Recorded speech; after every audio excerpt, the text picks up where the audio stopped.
नमस्कार, news room live में आपका स्वागत। मैं राहुल ओझा आपके साथ। लखीसराय से इस वक्त की बड़ी खबर है, जहां पर सामूहिक दुष्कर्म की घटना को अंजाम दिया गया है। बताया जा रहा है कि सिगरेट नहीं देने पर इस घटना को अंजाम दिया गया है। सूर्यगढ़ा थाना क्षेत्र का यह मामला सामने आया है। पीड़ित का सदर अस्पताल में इलाज जारी है। पुलिस ने 2 लोग को हिरासत में भी लिया है, उनसे पूछताछ की जा रही है। तो सामूहिक दुष्कर्म का आरोप लगा है। राकेश हमारे साथ न्यूज 18 संवाददाता। राकेश, क्या पूरा मामला है?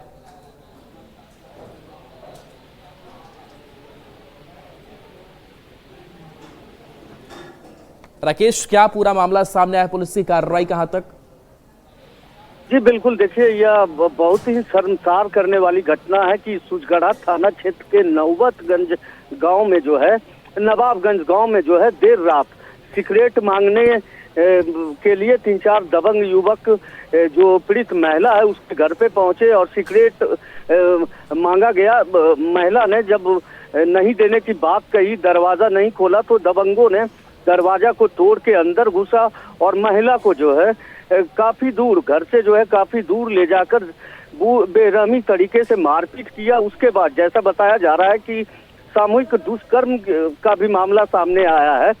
फिलहाल जो है पीड़िता जो है अभी सदर अस्पताल में इलाज के लिए भर्ती है और लखीसराय एसपी ने जैसा बताया कि ये घटना के बाद ही 2 युवक को, जो उसी नवाबगंज गांव का ही रहने वाला है, उसको गिरफ्तार कर लिया गया है और अन्य जो है 2-3 लोगों के और इस घटना में शामिल होने की जो बात आ रही है, उसकी गिरफ्तारी के लिए एसपी अजय कुमार ने एसडीपीओ शिवम के नेतृत्व में एक टीम बनाई है और लगातार जो है छापेमारी में जुटी है। जी चलिए, बहुत बहुत शुक्रिया इस अपडेट के लिए राकेश आपका।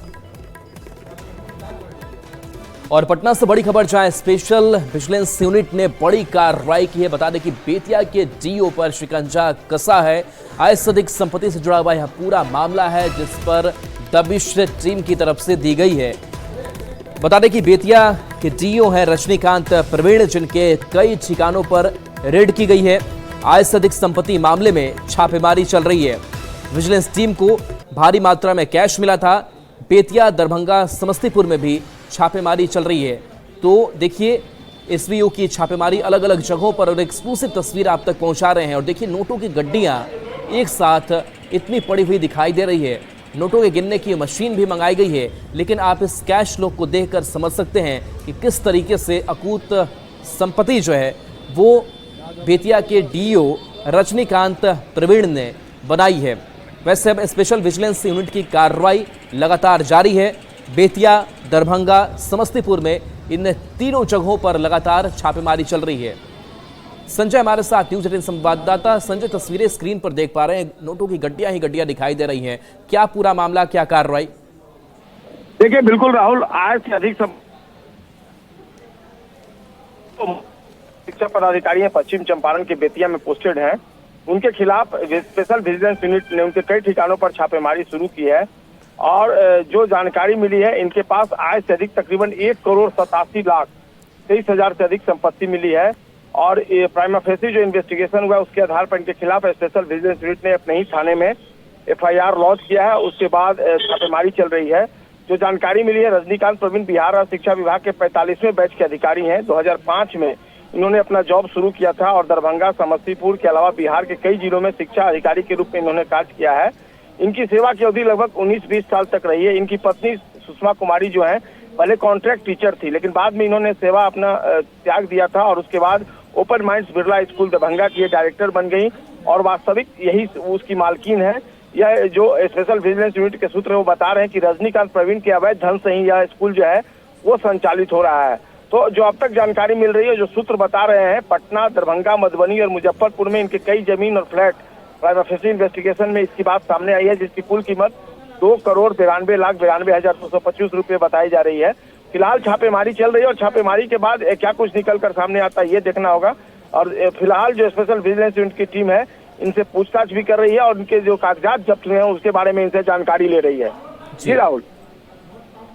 बिल्कुल। तो अभी अगर हम बात करें रजनीकांत प्रवीण की, तो वो कहां पर है? क्या वो शिकंजे में है और कोई क्या भी लोग इसमें संलिप्त हो सकते हैं? देखिए, रजनीकांत प्रवीण बेतिया में पोस्टेड है और स्पेशल विजिलेंस यूनिट के जो सूत्रों ने जानकारी दी है ये स्पेशल विजिलेंस यूनिट की टीम के साथ है और इनसे कई जो डॉक्यूमेंट्स रिकवर किए गए उनके बारे में पूछताछ भी इनसे की जा रही है। जो स्पेशल विजिलेंस यूनिट की टीम है वो बता रही है कि इनसे जब पूछा गया कि आपके पास 1,87,00,000 से अधिक की प्रॉपर्टी कहाँ से आ गई, जो आय से अधिक संपत्ति है, तो इसके बारे में ये संतोषजनक जवाब नहीं दे सके हैं। जाहिर सी बात है, जो फ्लैट और जो जमीन के डीड मिले हैं उसके बारे में भी इनसे पूछताछ की जा रही है। इनकी वाइफ से भी पूछताछ की जा रही है। अलग अलग टीमें, जो स्पेशल विजिलेंस यूनिट की टीमें अलग अलग ठिकानों पर छापेमारी कर रही है और देखना होगा जब छापेमारी खत्म होती है और उसके बाद जब इसका विश्लेषण और मूल्यांकन किया जाएगा तो आय से अधिक कितनी संपत्ति निकलती है। प्राइमा फेसी 1,87,00,000 के करीब आय से अधिक संपत्ति का ये मामला सामने आया है। लेकिन निश्चित तौर पर जो स्पेशल विजिलेंस यूनिट के अधिकारी हैं, जो सोर्स है, वो बता रहे हैं कि आय से अधिक संपत्ति का ये मामला और भी बढ़ सकता है। राहुल, बिल्कुल संजय, बहुत बहुत शुक्रिया। और मुन्ना राज हमारे साथ न्यूज 18 संवाददाता जुड़े हुए हैं। मुन्ना, बेतिया की अगर बात करें तो यहाँ भी छापेमारी चल रही है, क्या अपडेट वहां से? बेतिया के सरिसबा स्थित आवास पर विजिलेंस की टीम पहुंची और अचानक छापेमारी शुरू कर दी। और छापेमारी के दौरान जो जानकारी मिल पा रही है, बड़ी भारी मात्रा में कैश मिले हैं। और चूंकि मुफस्सिल थाना की पुलिस को निर्देश दिया गया है और मुफस्सिल थाना की पुलिस कैश गिनने की मशीन लेकर पहुंची है, तो निश्चित तौर पर इसकी पुष्टि हो गई है कि आवास से बड़े मात्रा में कैश मिले। चूंकि डीओ की शिकायत पिछले लगातार कई दिनों से चल रही थी और कई राजनीतिक नेताओं ने भी डीओ के खिलाफ सरकार को लिखा था, तो निश्चित तौर पर डेस्क बेंच के नाम पर जिले में बड़े पैमाने पर अनियमितता की जो शिकायतें मिल रही थी, उसके बाद ट्रांसफर पोस्टिंग और डिप्टेशन के नाम पर तमाम ऐसी शिकायतें हैं जो डीओ के खिलाफ लगातार मिल रही थी। और उसी के बाद विजिलेंस की टीम ने छापेमारी की है और छापेमारी के बाद बड़ी भारी मात्रा में कैश आवास पर मिले हैं और कैश को गिनने के लिए मशीन मंगाई जा रही है। फिलहाल विजिलेंस की टीम उनके आवास पर कैंप कर रही है और पूरे आवास की घेराबंदी कर उनकी तलाशी चल रही है। जी बिल्कुल। तो देखिए, कुछ तस्वीर भी हम आपको दिखा रहे हैं, साथ साथ देखिए नोट गिनने की जो मशीन है वो मंगाई गई है और इस नोट गिनने की मशीन के जरिए ही ये पूरी जो काउंटिंग है अब वो इन नोटों की जा रही है। कुछ संपत्ति किस तरीके से बनाया है, चाहे वो पोस्टिंग का काम हो, डिप्टेशन का काम हो, और इस मामले में उनकी पत्नी से भी जो पूछताछ है वो हो रही है, क्योंकि कई लोग एक साथ शंका के घेरे में है। और मुन्ना राज हमारे साथ लगातार जुड़े हुए हैं। मुन्ना, तस्वीरें हम देख पा रहे हैं, नोट गिनने की मशीन भी यहाँ पर मंगाई गई है, ये रकम काफी बड़ा है। जी, निश्चित तौर पर चूंकि लगातार विजिलेंस की टीम पिछले 3 से 4 घंटों की तक अंदर है और उसके बाद स्थानीय पुलिस का भी सहयोग इस छापेमारी में लिया गया है और मुफस्सिल थानेदार इंस्पेक्टर अभिराम सिंह के नेतृत्व में एक पुलिस टीम पहुंची है जो नोटों को गिनने के लिए मशीन लेकर पहुंची है और जरूरत पड़ी तो और भी मशीनों को वहां ले जाने की तैयारी चल रही है जिला प्रशासन की ओर से। तो निश्चित तौर पर जिस तरह से डीओ के खिलाफ एक बड़ी कार्रवाई हुई है और डीओ के खिलाफ विशेष तौर पर डेस्क बेंच में अनियमितता को लेकर शिकायतें मिल रही थी कि जिस तरह से सरकार के आदेश के बाद सरकारी स्कूलों में डेस्क बेंच जो सप्लाई किया जा रहा है उसमें बड़े पैमाने पर अवैध उगाही की शिकायत मिली थी और मुख्य रूप से उसी मामले के बाद विजिलेंस की यह बड़ी कार्रवाई हो रही है। जी बिल्कुल, तो ये बड़ी कार्रवाई हो रही है। एक बार फिर से वो तस्वीर देखिए जहां पर नोट गिनने की मशीन मंगाई गई है और मुन्ना राज ये जानकारी भी दे रहे हैं कि हो सकता है कि मशीन गिनने की और भी जो मशीन है वो मंगाई जाए, क्योंकि ये रकम काफी बड़ा है, 1 करोड़ से ज्यादा ये रकम बताए जा रहे हैं। हालांकि कई जगहों पर छापेमारी एक साथ चल रही है, चाहे दरभंगा हो, समस्तीपुर है, यानी कि वहां भी कई जो डॉक्यूमेंट्स हैं वो बरामद किए जा सकते हैं। तो अभी जो स्पेशल विजिलेंस यूनिट की टीम है वो रजनीकांत प्रवीण को अपने साथ भी रखी हुई है और उनसे पूछताछ भी हो रही है, हालांकि वो संतोषजनक जवाब नहीं दे पा रहे हैं। कुछ और बात रखी गई है मुन्ना रजनीकांत प्रवीण की तरफ से इस पूरे मामले को लेकर के उनके घर वालों की तरफ से? अभी तक चूंकि विजिलेंस ने पूरे आवास को अपने कब्जे में ले लिया है और उस आवास में जाने की फिलहाल इजाजत किसी को नहीं दी जा रही है, बस स्थानीय पुलिस पहुंच रही है और जो सहयोग विजिलेंस को चाहिए होता है वो विजिलेंस की टीम को स्थानीय पुलिस भी सहयोग कर रही है। तो जिस तरह से रजनीकांत प्रवीण का एक बड़ा नेटवर्क है उस नेटवर्क को भी खंगालने की कोशिश की जाएगी और इस नेटवर्क के खिलाफ भी एक कार्रवाई हो सकती है, क्योंकि विजिलेंस की टीम उनसे पूछताछ कर रही है और रजनीकांत प्रवीण के खिलाफ विशेष तौर पर कुछ दलालों पर भी शिकंजा कसने की बात बताई जा रही है और जिला प्रशासन की जो टीम है उससे भी सहयोग विजिलेंस की टीम ले सकती है। जी बिल्कुल। तो देखिए तस्वीर हम दिखा रहे हैं जहां पर देखिए नोट गिनने की जो मशीन है वो मंगाई गई है और बेतिया की तस्वीर है जहां पर उनके आवास पर लगातार जो रेड है वो की जा रही है और इसके साथ साथ अब रजनीकांत के अलावा उनकी पत्नी और क्या बाकी और भी सहयोगी जो थे वो इस कांड में संलिप्त थे और अकूत संपत्ति बनाने में उन्होंने मदद की। उनके खाते में किस तरीके के पैसे गए, क्या ट्रांजैक्शन हुए, तो कई अभी खुलासे जो है वो होने बाकी है। तो कहीं ना कहीं कह सकते हैं कि जो तह तक पहुंचने की कोशिश है वो एसवीयू की टीम ने की भी है। बहुत हद तक ये सफलता भी पाई गई है। और ये नोटों की गड्डियां देखिए, ये नोटों की गड्डियां देख करके आज भी इन अधिकारियों पर कई सवाल खड़े होते हैं कि किस तरीके से भ्रष्टाचार में डूबे अधिकारी काम के लिए अपने लिए अकूत संपत्ति बनाते हैं और लोग किस कदर परेशान रहते हैं। तो किस कदर ये पूरी जो घटना है उसको अंजाम दिया जाता होगा, या फिर कह सकते हैं कि इसमें खेल किया जाता होगा, आप इन तस्वीरों को देखकर समझ सकते हैं।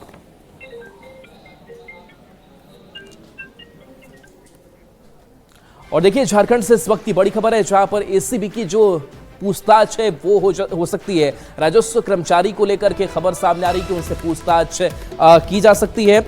जब्त दस्तावेजों की जांच के बाद पूछताछ हो सकती है। एसीबी ने कल राजेश कुमार रजक के घर छापेमारी की थी। गुमला और रांची में छापेमारी की गई थी। मोरहाबादी आवास में 2 गाड़ियों के साथ साथ जमीन से जुड़े कई दस्तावेज, बैंक अकाउंट का ब्यौरा बरामद किया गया था। रांची के नामकुम अंचल में राजस्व कर्मचारी राजेश है जिनसे एसीबी पूछताछ कर सकती है।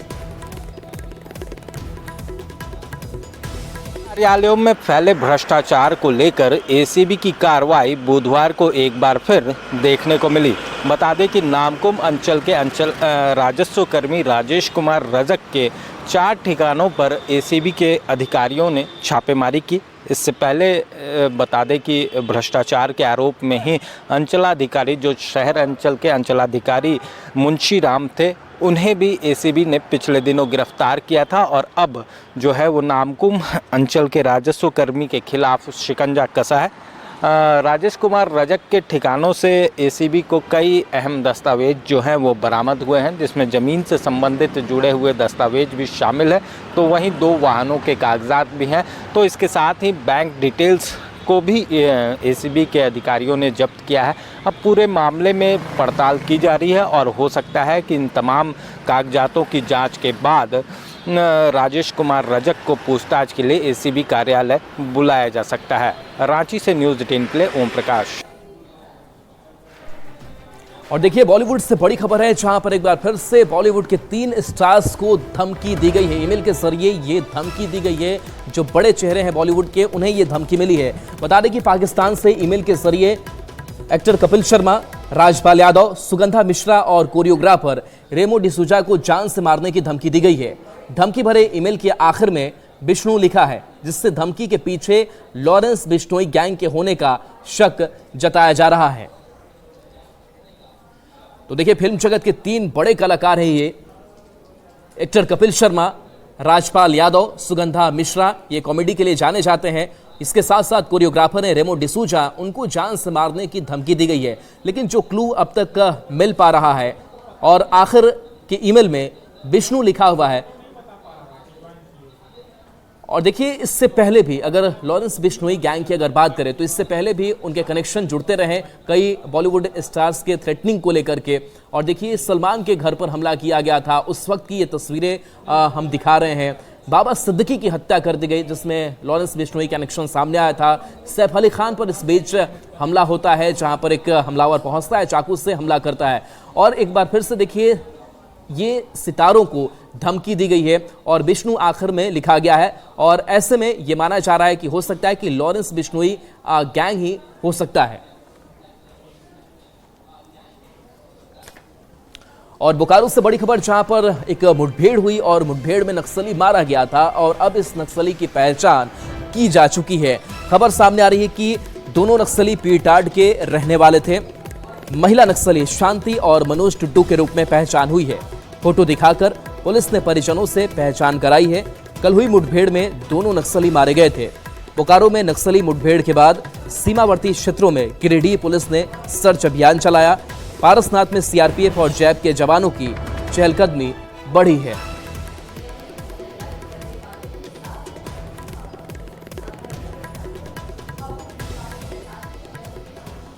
भागलपुर से बड़ी खबर है, जहां पर विस्फोट करके दहशत फैलाने की कोशिश की गई है। और ये पूरी तस्वीर जो है वो सीसीटीवी कैमरे में कैद हुई है, जहां पर एक शख्स जो है वो विस्फोटक में आग लगाते हुए दिखाई दे रहा है।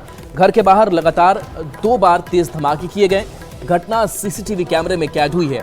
सीसीटीवी में साफ देखा जा सकता है कि एक युवक कंधे पर बैग लेकर सड़क के बीचों बीच विस्फोटक पदार्थ रखकर उसमें आग लगाता है, जिसके बाद तेज आवाज के साथ विस्फोट होता है, जिसके बाद मोहल्ले के लोग घर से बाहर निकलते हैं।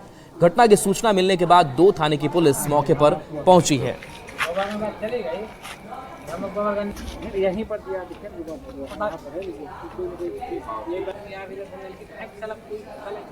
बम का फटाका आवाज था, बहुत भयंकर था। कोई पटाखा नहीं था, नहीं, दो था भाई, है ना। हाथ में भी हम देखे हैं जाकर हम लोग के सामने हमारे भैया के लड़का उड़का भी निकला, हम लोग दौड़े। भैया एक बूढ़े आदमी भी वो भी दौड़े, सुनील जी दौड़े, उनका लड़का सब लोग निकला। पीछे मोटरसाइकिल से महमदाबाद से आगे तक गया, है ना। 2 धमाका करके यहाँ पर से निकले। तो विस्फोट यहाँ पे हुआ, बम यहाँ पे विस्फोट हुआ है। सारे लोग लोगों से और लोगों से भी। हाँ, कितने बम हुआ था लगभग? 2 बार धमाका हुआ है। भयंकर धमाका, ऐसा वैसा धमाका नहीं, पटाखा का नहीं था, बम का था। पटाखा का धमाका नहीं। हम लोग को लगा कि गोली का आवाज, गोली, पहले हम लोग को लगा गोली चला। क्या?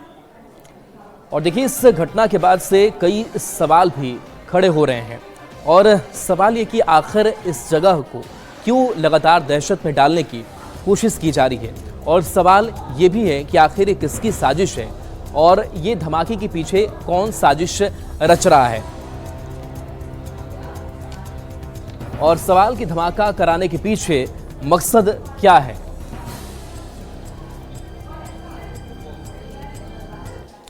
और राजधानी रांची से इस वक्त की बड़ी खबर है, जहां पर अपराधियों ने मुखिया को निशाना बनाया है। बता दें कि मॉर्निंग वॉक पर जब मुखिया निकली उसी वक्त अपराधियों ने गोली मारी। मॉर्निंग वॉक कर लौट रहे नन्हे कश्यप को गोली मारी गई है। घटना को अंजाम देकर अपराधी फरार हो गए। घायल का अस्पताल में इलाज चल रहा है। जमीन विवाद में गोली मारे जाने की आशंका है। मामला दर्ज कर पुलिस जांच में जुटी हुई है। तो नामकू में मुखिया को अपराधियों ने गोली मारी है। घायल का अस्पताल में इलाज चल रहा है। जमीन विवाद में गोली मारने की आशंका जताई जा रही है। मामला दर्ज कर पुलिस जांच में जुटी हुई है।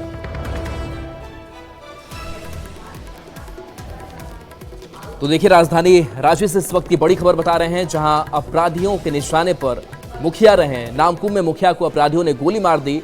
मॉर्निंग वॉक करके ये लौट रहे थे, उसी दौरान घटना को अंजाम दिया। तो धमकी मिला था, थाना में FIR भी किया था, लेकिन एक्शन नहीं लिया थाना। हाँ, जमीन संबंधी।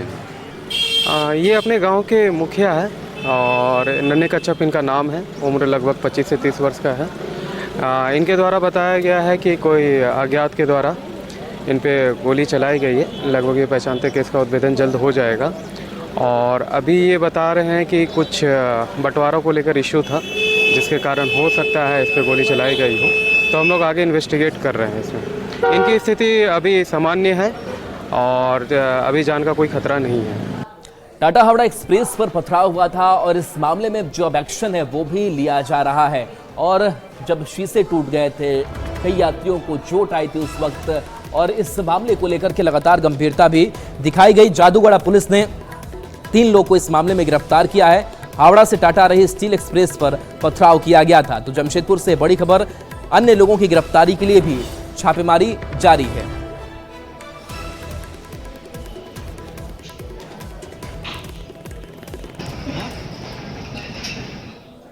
भागलपुर से एक हैरान करने वाली तस्वीर सामने आई है। बताया जा रहा है कि यहां पर कब्र तक कोई पहुंचता है और शव को वहां से निकाला जाता है, उसके सिर को काट दिया जाता है। और ये घटनाएं कई बार हो चुकी हैं। असफरनगर गांव में कब्रिस्तान से शव के सिर काटकर ले जाने की हैरान करने वाली घटना सामने आई है। कब्रिस्तान में कई कब्रें खोदी हुई मिली है, जिसमें दफनाए गए शव के सिर गायब हैं। गांव वालों ने बताया कि 5वीं बार है जब इस कब्रिस्तान में ऐसी घटना हुई है। लोगों का कहना है कि पुलिस को सूचना देने के बावजूद कोई कार्रवाई नहीं हो रही है। सनहौला के फाजिलपुर सकरामा पंचायत ने हर साल जनवरी महीने में शव का सिर काटकर ले जाने की घटना सामने आती है।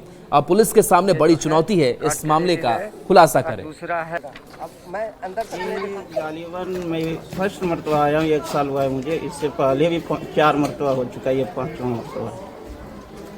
इस वक्त किसका वो जो मुंड चोरी हुआ क्या था? महिला, एक महिला थी और हद्दीन थी, सकरमा की रहने वाली थी।